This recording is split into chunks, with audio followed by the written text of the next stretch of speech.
This lecture, like my previous lecture, is based on a chapter I wrote in the volume of the Cultural History of Chemistry, volume 6, shown here. I wrote this chapter with my old friend Tony Travis, and I wish to thank him for his contribution to this chapter and hence to this lecture. Once again, given the vast subject I have to cover in a short time, I fear that its coverage of the topic will seem somewhat superficial. In particular, I've had to drop specific topics such as penicillin and the radiochemical engineering in order to cover everything in time. So I'm sorry about that, but I hope this story will still be of interest to you. Now here we see people crowding to get into a recruiting office, a former police station, converted into a recruiting office in August 1914 in London. August 1914 marked the start of an abrupt change in the affairs of the world. The full move towards a global culture of internationalization and interdependence that had been fostered during the previous half-century gave way to a separation of warring nations into opposing camps. For the Allies, there were shortages of synthetic dyes and organic intermediates, which had previously been imported from Germany. On the outbreak of war, Germany banned several export products, including processing equipment and sulfur potash, potassium chloride, a vital fertilizer component.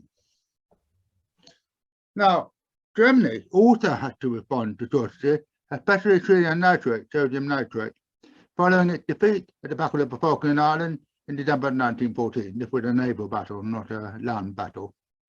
The commodity was an important fertilizer and essential for the manufacture of nitric acid, used to make both dyes and explosives.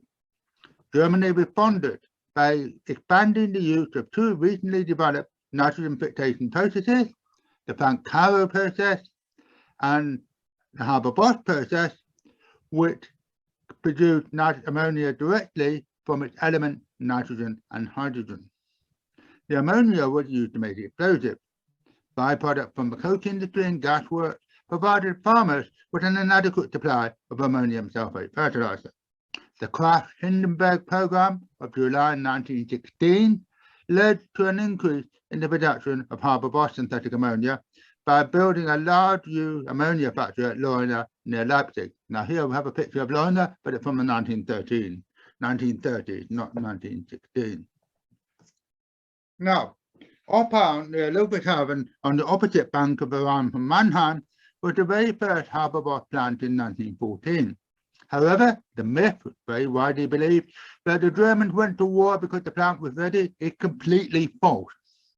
In reality, the German army had little concept of the need for vital supplies such as nitrate, and in any event, they believed that the war would be over in weeks.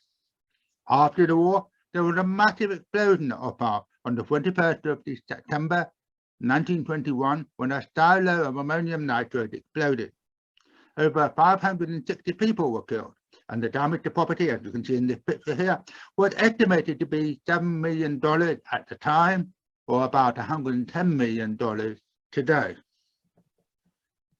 In 1914, Germany controlled most of the world production of synthetic dyes and had large synthetic dye factories which were converted for the manufacture of explosives. By contrast, Britain, France, and the United States were at a distinct disadvantage. The largely moribund dye industries were revived, and the manufacture of dyes and drugs stepped up. The fate of each industry was an important factor in the international rivalry of the post-war period. In the interwar period, there were three characteristics of the chemical industry, as summarized in the slide you can see here. Each of the major firms was very much tied to its own country, including IG Farben in Germany, I'm using the German pronunciation, ICI in Britain, and DuPont in the USA. A second key characteristic of the period was that the largest firms sought to monopolize both their home countries and specific product areas in ways not seen before or since. This trend was tied to a belief prevalent throughout the developed world that chemistry and the chemical industry was about to transform society. A view demonstrated by the slogan of the 1933 Chicago World Fair, and I quote, "Science finds, industry applies, man adapts," end of quote. The third key aspect was the rise of the automobile, especially in America, but also to a lesser extent in Germany and Britain. Automobiles relied on the products of the chemical industry, and the major chemical firms were all linked to this rapidly expanding industry.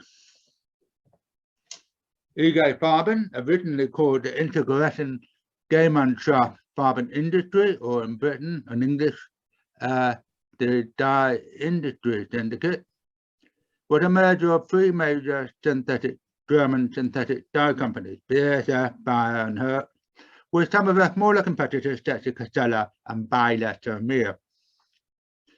It was first set up as a syndicate, a combination of a cartel and a trust, partly to fund the construction of the Leuna works. It then became a single corporation in 1925, following the economic crisis of 1923. And the former company secretary of IG Farben, Kurt Dorberg, informed me that the term Intergeneration should not be used for the actual company, but it would just IG, as it was called in Germany, not even IG Farben, just IG.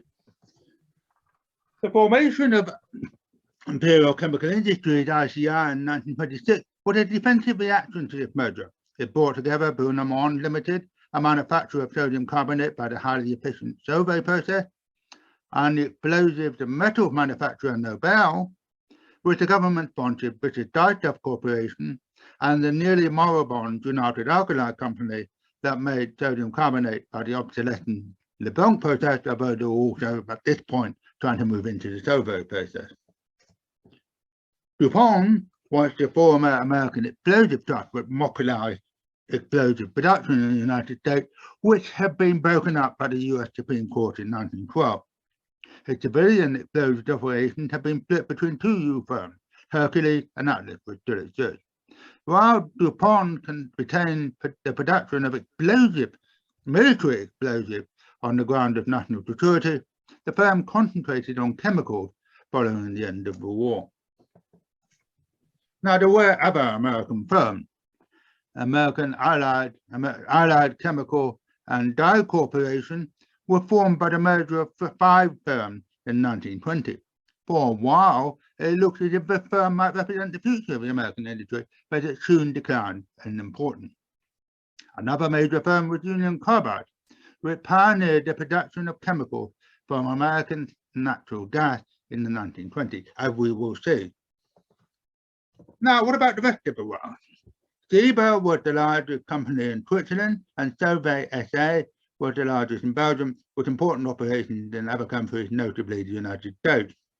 By contrast, France was still a country of relatively small firms.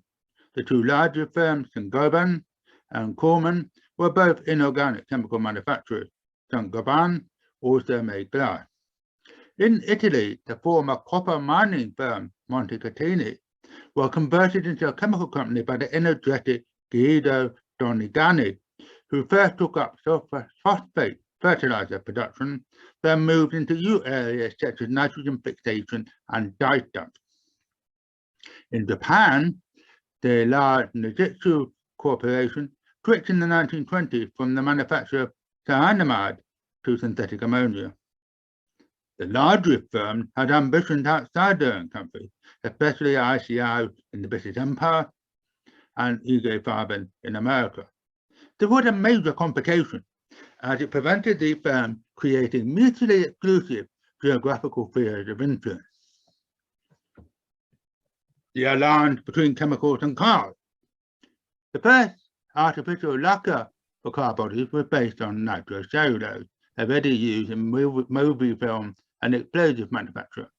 Slow drying of the finish held up the entire production line. The problem was solved when alkyd quick drying paints were introduced later in the 1920s.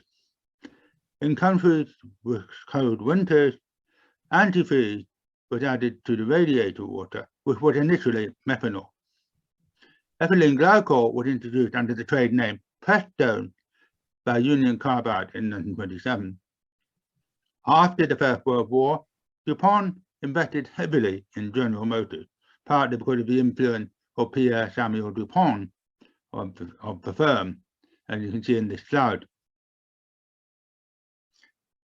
In the interwar period, half of DuPont's profit came from its GM dividend, which the firm then used to move into new chemical areas. Both chlorofluorocarbon refrigerant liquids and the lead tetraethyl anti-knock compound were a result of this industrial alliance. With the encouragement of DuPont, ICI was closely allied to the German firm, the American firm rather, invested in General Motors. Henry Ford responded by buying EG Farben stock. Now, the automobile market generated a huge demand for aliphatic chemicals, a new field for the chemical industry. What were the feedstock for this huge demand? How could this huge demand be met? Wood distillation, which went back to the 19th century, produced both methanol and acetone. It was briefly a major industry, but it was undermined by the development of synthetic methanol from carbon monoxide and hydrogen, so-called synthesis gas, by BASF in 1923. Now, what we see on the slide here is particularly interesting. It was company money, sort of private money, printed during the Great Inflation of 1923. And it was issued by the firm, and I read here, Holt-Verkoken Industrie AG, HIAG as it was known. It was a wood distillation company. That's what Holt-Verkoken means in German, wood distillation. And very briefly, in exactly 1923, it was a very large company. It was about the 13th largest company in Germany. But then it all went into decline following the development of BASF methanol process, and it was taken over by the firm Degussa in the 1930s. Now, another alternative was acetylene. Acetylene from calcium carbide was briefly used for lighting during 1900. Indeed, Fritz Haber wrote a book on acetylene during the period, but the boom soon collapsed. I won't go into why, but it was a very short-lived boom. During the First World War, Herc made acetone from acetylene, thus producing an alternative to both wood distillation and the Weissman fermentation process, which many of you may have heard of. By the 1930s, acetylene was the basis of many organic chemicals and polymers in Germany, including synthetic rubber, although it was not widely used elsewhere. In the slide, we can see Walter Repper, who worked at IG Ludwigshafen, which then after the war became BASF, who developed an entirely new type of acetylene chemistry based on the very dangerous use of high pressures. Ironically, it was the founder of that calcium carbide industry, Union Carbide, that pioneered the use of natural gas for organic chemicals, notably ethylene glycol, prestone, and acetone in the 1920s. In the 1930s, several major oil companies, Dow, Standard Oil of New Jersey, with the help of its partner EG Farben, and the Anglo-Persian Oil Company, later renamed British Petroleum, began to use off-gases from petroleum refineries to make organic chemicals. And here we see Clendenin works of the Union Carbide, where they pioneered the use of natural gas in West Virginia. Now, by contrast, in the late 1930s, ICI first made polyethylene, using fermentation alcohol obtained from the major British spirits firm, distillers, who had moved into the chemical industry with Dicol motor fuel, a mixture of alcohol and petrol, then set up British Industrial Solvent to make and market alcohol-based chemicals. In the USA, the use of fermentation alcohol was strongly promoted by the Commercial movement, founded by Henry Hertie and supported by William Hale of Dow, he was a member of the Dow family, and Henry Ford. Now, this Commercial movement produced a number of books with rather histrionic titles, such as Farm Would Lead the Star of Destiny, but I've chosen this cover as it's a colourful one. And it's a clever vision from farm to factory to fortune, which summarizes Commercial exactly by William Hale, and it's actually inscribed by William Hale to Leon Doan, who was then the CEO of Dow, and in fact the last CEO of Dow to be a member of the Dow family, although neither he nor Hale had Dow in their name. Hale was actually married to a Dow. However, It was high pressure chemistry, but defined the interwar chemical industry. BASF refused to license its Haber-Bosch process, which spurred innovation elsewhere. Now, on this slide, you can see the Haber-Bosch process at the top, and then we'll have the Casali process, and the Claude process, and the Pfizer process, and the General Chemical Stroke Allied process, the Nitrogen Engineering Corporation process, and finally, but by no means least, the Mount Dennis process. Now, they're all developed in the early 1920s, except of course for the Haber-Bosch process, and the last two on the list, the Nitrogen Engineering Corporation and Mount Dennis. They were a bit later. The other interesting thing to note is the temperature. They're all basically at around 500, 600 degrees, except for the Mount Dennis process, which is at a lower temperature. However, the crucial column is the final one, the pressure, because the Haber-Bosch process was at 200 atmospheres, at tremendous pressure at the time. The Casali process and the Claude process are using temperatures up to 1,000 atmospheres. And the other companies are using pressures similar to the Haber-Bosch process, except the Mount Dennis process, but use a pressure of only 100 degrees.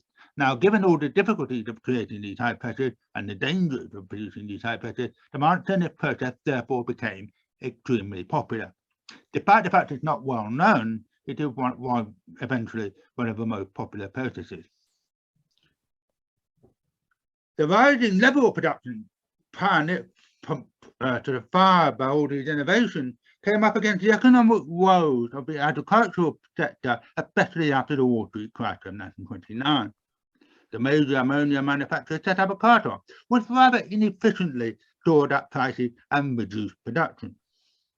Nevertheless, ammonia remained attractive to Fascist Italy from 1925, Communist Russia from 1928, and for Japanese colonial colonization program in Korea from 1930. Now, one way of taking up this capacity in ammonia production was to use high-pressure technology to make synthetic petrol from coal. E.J. Farben acquired the co-hydrogenation process of Friedrich Bergers in the mid-1920s and developed it at their Lohne work, as you can see in the slide here. However, it turned out to be more troublesome than the Haber-Bosch process, basically because you're using a slurry of a solid with a gas hydrogen, which is quite difficult to do. And as a result of the depression, the price of petrol fell. Karl Bosch, the chairman of E.J. Farben, turned to the Nazi regime in 1933 for financial support for the process. Keen to promote self-sufficiency and to gain secure supplies of aviation fuel for the Luftwaffe, the Nazi regime signed a contract with E.J. Farben, which was not particularly favourable to the firm, but made the huge Lohne plan economically viable.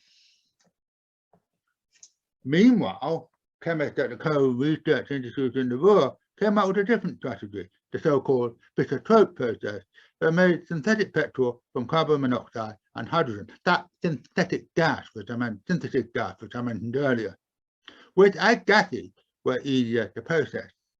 ICI, however, in awe of E.J. Farben's technical prowess, obtained a license to use the Bergers process at its Billingham factory near Stockton-on-Tees in the northeast of England, which since 1924 had made ammonia using a modified Haber-Bosch process. The driving force in Britain, interestingly, was to find a new way of consuming coal and thus keep coal miners in work. The plant was technically successful, but it was not commercially viable despite government support. By the mid-1920s, it had become clear that it was possible to make organic chemicals which were similar to isoprene, the building block of natural rubber, and to convert them using polymerization into rubber-like material. There were two major drawbacks, however. These materials were not very good rubber, and they were expensive in a period when the price of natural rubber had collapsed, following misguided attempts by the British government to manipulate the price. Now, you might say, why would the British government be involved? But a major rubber producer in that period was Malair, and Malair was part of the British Empire. DuPont made neoprene using corrugated iron. They had discovered this process by accident. E.J. Farben made Buna S from butadiene and styrene, which were copied in the USA during World War II as GRS. The S, of course, stands for styrene. The Soviet Union made butadiene, which was not as good as neoprene or Buna S. They made butadiene from ethanol, which was also championed by the commercialists in the United States. It is often forgotten and not often realized, but rayon was a tremendously profitable product in the 1920s, making a fortune for the British firm Coulthurst, and thus drew DuPont into synthetic fibers. In the 1930s, DuPont famously launched nylon. ICI developed a high-pressure process for polyethylene. You can see an example of it here on this slide, 1936. And both the German and American versions of Roman Haas introduced transparent plexiglass, which was similar to ICI's purpose. And because there was an exchange agreement between ICI and DuPont, DuPont shared nylon with ICI, and ICI shared purpose with DuPont, which DuPont called Lucite. Now, Ig-Farben showed its ability to defeat its rival, to frustrate its rival, by developing nylon 6 in response to nylon 6-6. And in fact, nylon 6 now is much more important than nylon 6-6. By making ICI's revolutionary U-blue phthalocyanine dial monochrome fast blue by a different route. And here on this slide, you can see the wonderfully symmetrical monochrome fast blue formula, which in many respects is effectively a copper version of chlorophyll. Ig-Farben also used the fact that some dyes stain bacteria to search for an antibiotic based on the dye. In 1935, following a long screening program, the firm brought out Pontosil, an azophosphonamide dye. I mean, it was a dye, but had physiological action, and the formula for Pontosil is shown here. The Pasteur Institute in Paris, however, showed that Pontosil was broken down in the body to a simple compound called sulfanilamide, which was actually the active substance. The English firm Baker, thanks to connections with France and the Pasteur Institute, developed a new and improved sulfonamide, sulfopyridine, which is better known as MNB 693. The Second World War. The main impact of the Second World War on the chemical industry was an intensification of what had been achieved in the previous decade, rather than wholly new innovation. In Germany, the two key areas were the production of motor fuel from coal, aviation fuel in particular from coal, by both the Berger cohydrogenation process and the Fischer-Tropsch process, and synthetic rubber. In the USA, the process was on the improvement of Buna S, now called GRS, and the development of anti-malarial drugs, as it was cut off from the main sources of natural rubber and quinine, which came from Java, by the Japanese invasion of Southeast Asia. The Americans concentrated on the production of the Ig-Farben drug atropine, also called mepacrin, that suffer from side effects such as turning the skin yellow, which were completely harmless but extremely alarming to the patient. Winthrop Chemicals developed chloroquine, previously synthesized in Germany, which was found to be superior and didn't make your skin yellow. Now, a completely different solution to the malaria problem was the insecticide DDT. Paul Muller at the Swiss dye firm Geigy developed DDT in 1939 with the aim of eradicating the Colorado potato beetle. DDT was made from two cheap chemicals, chloro and chlorobenzene, and hence was cheap itself. Not only could DDT be used against mosquitoes, especially in the breeding grounds of stagnant water, but it was also highly effective against the body lice, which caused the fatal disease typhus. A disease of overcrowding, typhus became rampant in Europe after the Nazis set up concentration camps and ghettos. Even after liberation, the disease spread among the rapidly growing population of refugees and so-called displaced persons. It was thanks largely to the widespread use of DDT, as shown here in Naples in an outbreak in 1944, that a major typhus epidemic was avoided, basically by spraying nearly everybody in Europe with DDT. Now, the end of the Second World War was a low point for several leading chemical companies. He gave Farben stood accused of helping the Nazis to wage war and for their use of slave labour. The company's leading executives, including Fischer and Meerschin, standing up here, and Otto Ambros, who's on the right-hand side of the picture on the same row, were tried by the United States at Nuremberg. This was not the main Nuremberg trial, this was later. Several of them received prison sentences, but they were all released by 1952 because of the Korean War. There was an intensive program of technical information gathering and dismantlement of equipment by the Allies. Ego Farben was broken up. It was one of the very first things that the Allies did at the end of the war. And the factories in the Soviet zone eventually became the property of the German Democratic Republic. In West Germany, 3 successor firms were set up in 1953, which took the names of the pre-1925 firms, namely BASF, Bayer and Hertz, although they should not, strictly speaking, be considered a continuation of these firms. That's a complicated issue.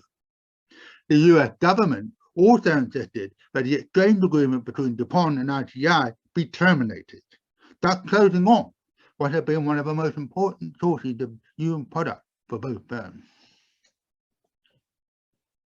After 1945, coal faded in importance as the raw material for the chemical industry, although its use continued for some time in West Germany and indeed for a long time in East Germany.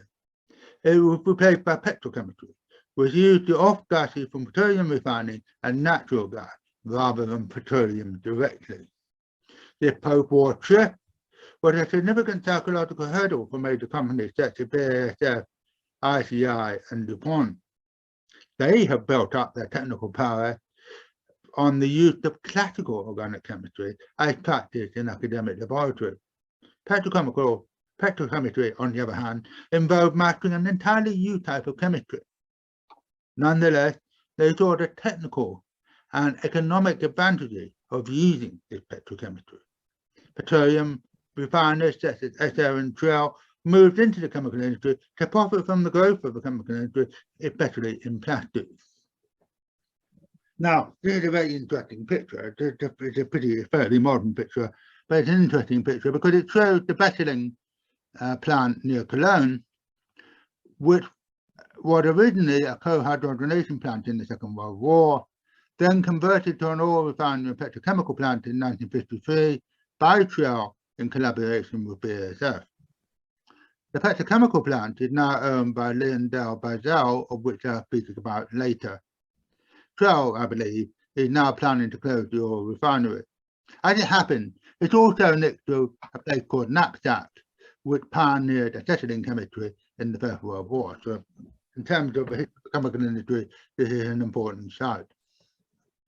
Now, these new petrochemical factories based on petroleum refining rather than chemical factories were open-air plants, rather than being enclosed in brick or concrete buildings. In the United States, they were often erected in the southern states, which were close to the oil and gas fields of Texas and Louisiana. Now, petrochemistry swept through the chemical industry in the 1950s and early 1960s. This was partly due to the rapid development of plastics such as polyethylene, PVC and polypropylene, but mainly a consequence of the falling price of petroleum as new oil fields were opened up. The price of oil remained both very stable and remarkably low at about $3 a barrel between 1948 and 1970. Instead of using abundant but relatively expensive coal, the chemical industry now utilized very cheap and even more abundant petroleum and natural gas. The challenge was to find processes and products that could convert the cheap oil and gas into profit.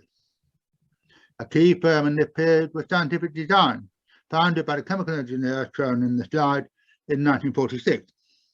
Scientific Design concentrated on petrochemical processes, drawing on the information brought out of Germany by the Allied Technical Intelligence Team, for example, for the manufacture of synthetic ethylene oxide, which can be converted into ethylene glycol.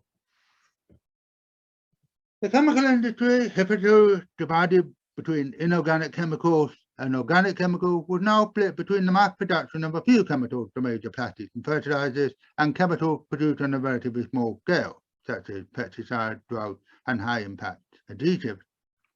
One major aim of the industry in this period was to prevent the growth of disease and hunger in the aftermath of the Second World War by developing new drugs and producing cheap fertilizers, but also by introducing new pesticides to kill insects and weeds with the aim of increasing crop yield, which it certainly did.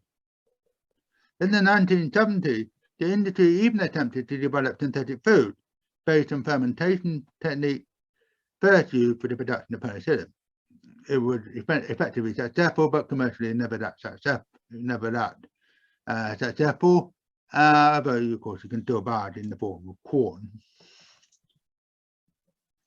Another aspect of the relationship between the chemical industry and population growth was the development of oral contraceptives in the late 1950s, drawing on cutting-edge academic research on steroids and based on the conversion of natural products, most notably dinogenin, a substance obtained from the Mexican yam. And here in this picture, you can see at Sintex in Mexico 60 in the late 1950s, George Rosencrantz pointing at the aforesaid yam, and Carl Dweck, the famous steroid chemist, on the right in the suit.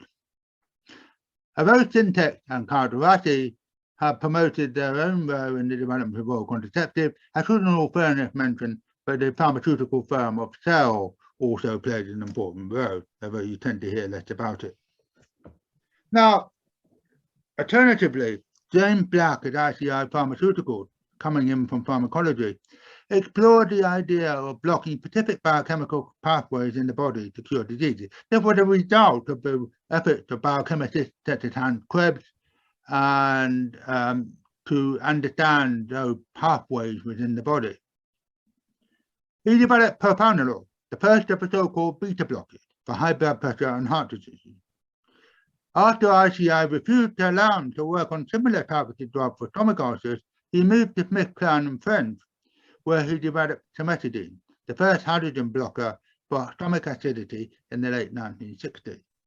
Now, this was a tremendous achievement at the time, but in fact, it was at least partly based on a misunderstanding. It was assumed at the time, quite logically, that stomach ulcers were caused by excessive acid in the stomach. While excessive acid in the stomach is certainly not helpful, and in fact it is a factor in the development of ulcers, the actual cause of stomach ulcers, we now know, is the bacteria H. pylori. So ironically, in a way, Black was barking up the wrong tree. Now, nonetheless, the development of that proton blockers, now a different generation of proton blockers, is extremely useful for people like me who suffer from acid reflux, so no harm done. These new blockbuster drugs, and that was a term that was developed for drugs like propranolol and cimetidine, were very successful in both medical and economic terms, and thereby strongly influenced the evolution of the chemical industry, as we will see. Now, the chemical industry, nonetheless, remained eager to produce polymers, namely plastics, synthetic fibers, and synthetic rubber. They were a potent example of how cheap hydrocarbon gases could easily be converted into products with significant added value. Plastic bottles, first made by DuPont, revolutionized the soft drinks industry for better or worse, providing new outlets for polyester and PVC. The use of polyester fiber as a mixture with wool was a marked success and allowed the continuing growth of synthetic fibers. However, as more and more companies moved into the sector, prices and profits inevitably fell. Furthermore, the search for a new nylon by DuPont and other chemical firms did not meet with success. ICI's attempt to make a wool substitute called Ardil from peanut meal, and DuPont's drive to market Corfarm, a breathable leather substitute, were both complete failures. Ironically, Corfarm shoes are now highly regarded, and have veganism being a major movement in the 1970s, who knows, Corfarm may have been a success, because after all, it's not leather-based. They failed because the products were not of the same quality as their natural counterpart, and they were too expensive. As a result, the chemical industry's belief in R&D, based on its experience with nylon and polyethylene, began to wane, and spending on research inevitably fell. Instead of attempting to make technological breakthroughs from pure research, the industry now concentrated on improving the technology created between 1920 and 1960, and an example of that it's a very big movement made, a very great success had in making the Haber-Bosch process more efficient. It uses a vast amount of energy, but they were able to cut down on the amount of energy required. Now, the chemical industry continues to present itself to broader society as an unalloyed force for good and the provider of higher living standards, better things through chemistry. In the 1960s, this optimistic view of the industry was increasingly rejected by the general public, especially in the United States and Germany. The EDT became a cause célèbre in the USA, where thalidomide was more of an issue in Britain, where thousands of children were affected. Furthermore, a series of environmental disasters in the mid-1970s and 80s deepened the public concern about chemicals in the environment. There was the plant explosion at Flixborough in England in 1974, as shown in the slide, Seveso, Italy in 1976, and above all, the Bhopal disaster in India in 1984. Furthermore, there was the discovery of severe groundwater contamination at an abandoned factory site at Love Canal, New York State in 1977.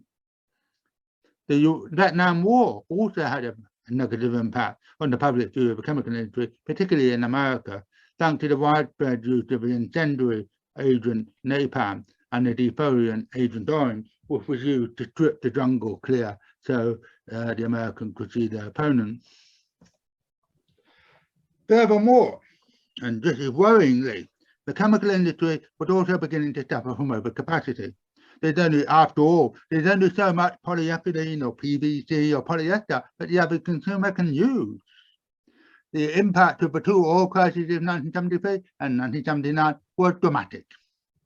From $3.56 a barrel in June 1973, the price of oil trebled to $10.11 in March 1974, and then almost quadrupled to $39.50 in May 1980, although it then began to slide slowly downward. As you can see in this chart, we may not have exactly the same figures. The age of cheap oil was over, and the chemical industry never quite recovered its swagger of the late 1950s and 1960s.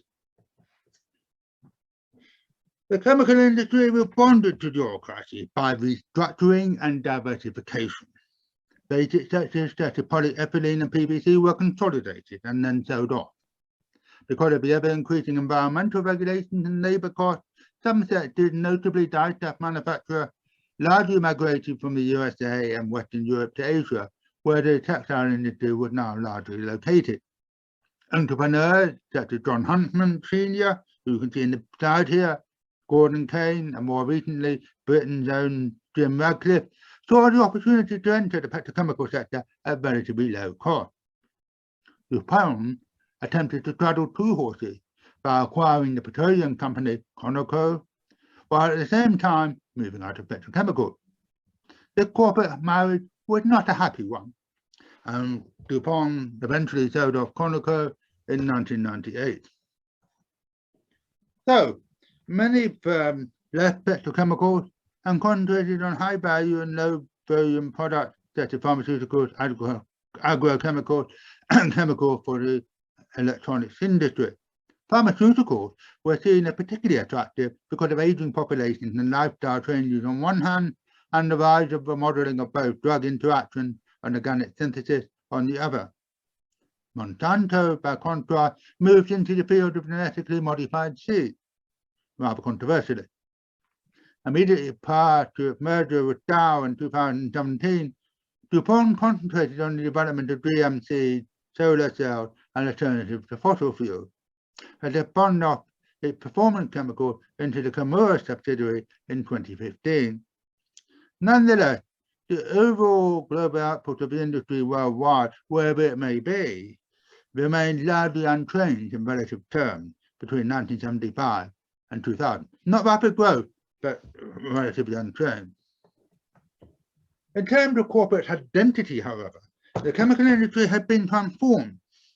In 1975, the major chemical companies were still recognizably the same firms that had been dominant in the 1950s, and as a result of the breakup of Ige Farben, the same as even in the 1920s. Furthermore, because of certain iconic products were perhaps not typical of these firms that were familiar for the general public. So if we look at the slide, we see Bayer, always associated with aspirin, particularly in America. BASF, famous in the 1970s for cassette tape. Herx with its polyester fiber, Tavera. ICI, the Duloc Dog paint. Terylin, polyester again. DuPont, nylon, of course, but more recently, Lycra. And finally, Dow, not quite so iconic, but it was Saran Wrap, the transparent food wrap, which when microwave came in, it could be used for covering microwave dishes and so on. So all sort of basically household names to a lesser or greater degree. Now, the list of the 10 largest firms in the world in 2016, some 40 years later, according to Chemical and Engineering News, included the three companies, BASF, Dow, and DuPont. Two of them were about to merge. The British firm ICI is so well known to all of us, and the pressure from its shareholders spun off its pharmaceutical business Zeneca in 1993 and then afterwards became AstraZeneca. Subsequently, it disposed of several historic parts of the company, including ammonia, soda, agricultural chemicals, and nylon. Having tried to diversify by buying businesses from Unilever, ICI was then forced to sell core businesses to pay off the resulting debt. In the end, the remains of this once great firm, basically just the paint and coating business, were taken over by AkzoNobel in 2007. Now, if we turn to the slide, we can see Sinopec and SABIC. These are basically the petrochemical arms of the relevant company, the relevant petroleum corporations of China and Saudi Arabia. Then you have a rather unusual Formosa Plastics in Taiwan. It was set up with the help of the Americans in the 1970s. It somehow moved up into the higher reaches of the chemical industry. And then you've got the UK's own Earnoff, which was a spin-off from BP Chemicals.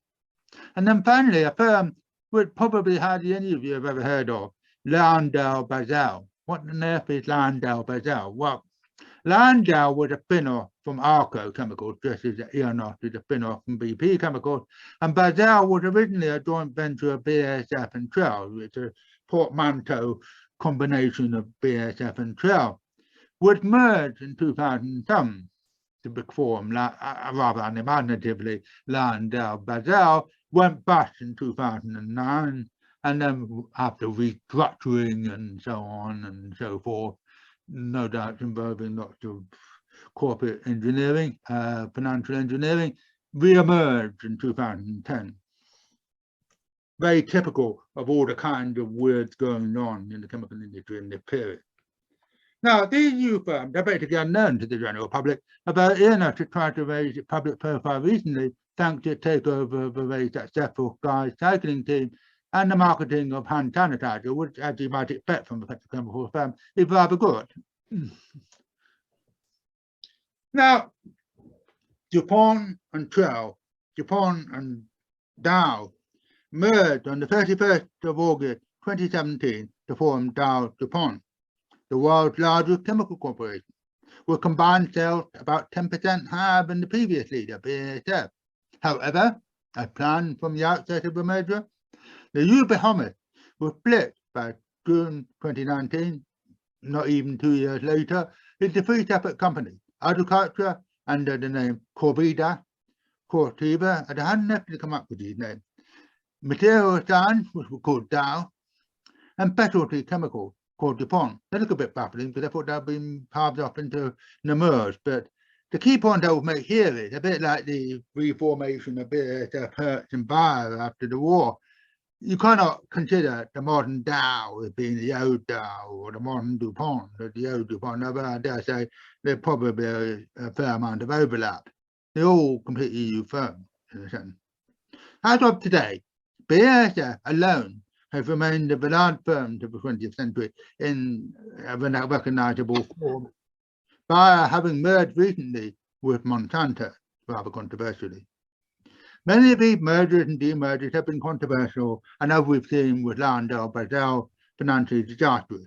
Effectively, nothing more than a rearranging of the deck of the Titanic, or the chemical industry. Now, the chemical industry experienced three fundamental technological and cultural shifts during the 20th century. Initially, after the First World War, there was a period of intense innovation dominated by large national firms financially supported by national government, a situation similar to the aerospace industry in the early 21st century. After the Second World War, the industry began to enjoy a freewheeling era of cheap petroleum and gas, which was largely based on the technological innovations of the earlier period. Finally, since the oil crisis of the 1970s, there has been an upheaval which has not seen much in the way of radical innovation, but the now globalized industry has been split into two parts, one associated with the petrochemicals of the post-war period, and the other now largely devoted to pharmaceutical, genetically modified seed, crop production products, and solar cells. Since 1914, the industry has had a transforming impact on world society, its economy, and its culture as a whole, delivering a better quality of life, vastly improved health, and sufficient food. That is an enormous achievement to have created sufficient food for the world's ever-growing population. We are now faced with the potentially harmful impact of plastic and other chemical products on the global environment. We will only find out if the benefits have outweighed the cost in the decades yet to come. Thank you very much for listening, and I hope you've enjoyed this talk. Next month, we'll be having a talk by Anna Simmons on the Society of Apothecaries, and then later in the month, in the fourth Thursday of the month, in other words, effectively a month from now, we'll have Peter Vanberg from west of the Mississippi talking to us about the chemistry in the 19th century. And that will be a really, really interesting talk. And I urge you to tune in next month, 4th Tuesday, to hear Peter give us a wonderful talk about what happened in chemistry in the 19th century. But for now, thank you for listening and goodbye. Bye.